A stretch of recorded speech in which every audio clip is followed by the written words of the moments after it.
Perhaps the village of Getamej in Armenia's Kotayk region would have remained an obscure spot on the map had the Hassassian family not moved here from America 10 years ago.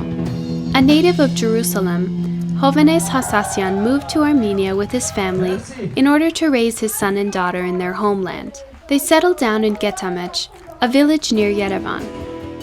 In 2013, Hassassian's musician son started a benefit rock festival in the village, right in the family's garden. Now in its third year, the annual Riverfest has become one of Armenia's most acclaimed music festivals. The Hassassians have decided they will continue organizing Riverfest as a means to raise funds for addressing the needs of the local community.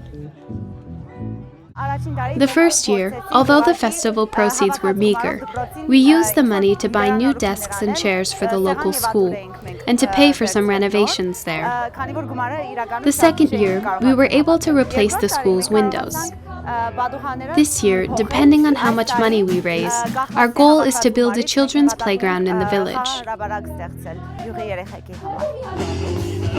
Every August, the festival draws throngs of rockers to the Hassassians' Getamej garden. The garden is large enough for pitching tents, spending the night, and continuing the festival the following day. A spirit of artistic freedom, laced with a sense of appreciation for nature, pervades the two-day event. You soak up that energy and enjoy it to the hilt. This type of music is all about joy. Young devotees of rock music stand apart with their dynamic outlook and exuberance. To me, rock and roll is a philosophy and a way of life. I've been a die-hard rocker since childhood.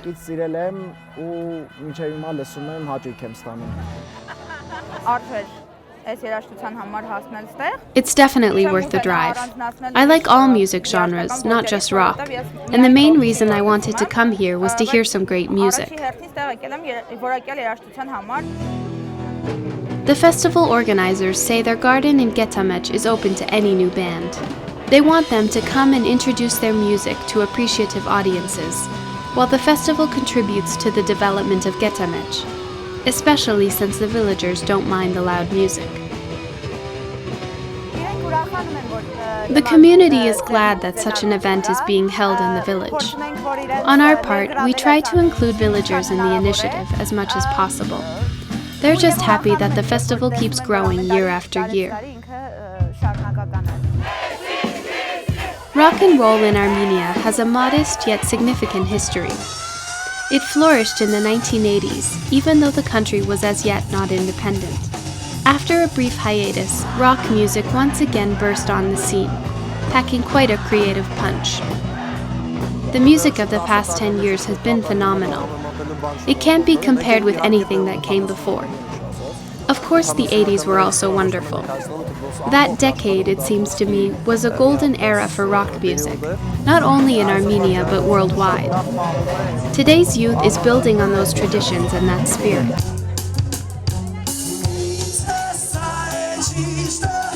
In recent years, rock bands in Armenia have been creating music with specifically Armenian themes, as they're no longer interested in imitating Western trends.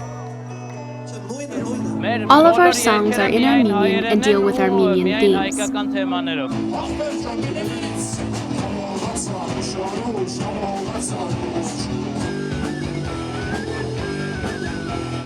Our style involves the structure, riffs, and raw power of heavy metal. When you combine these elements with Armenian sensibilities and themes, you get a totally new, unique sound. It's Armenian heavy metal, which has no precedent.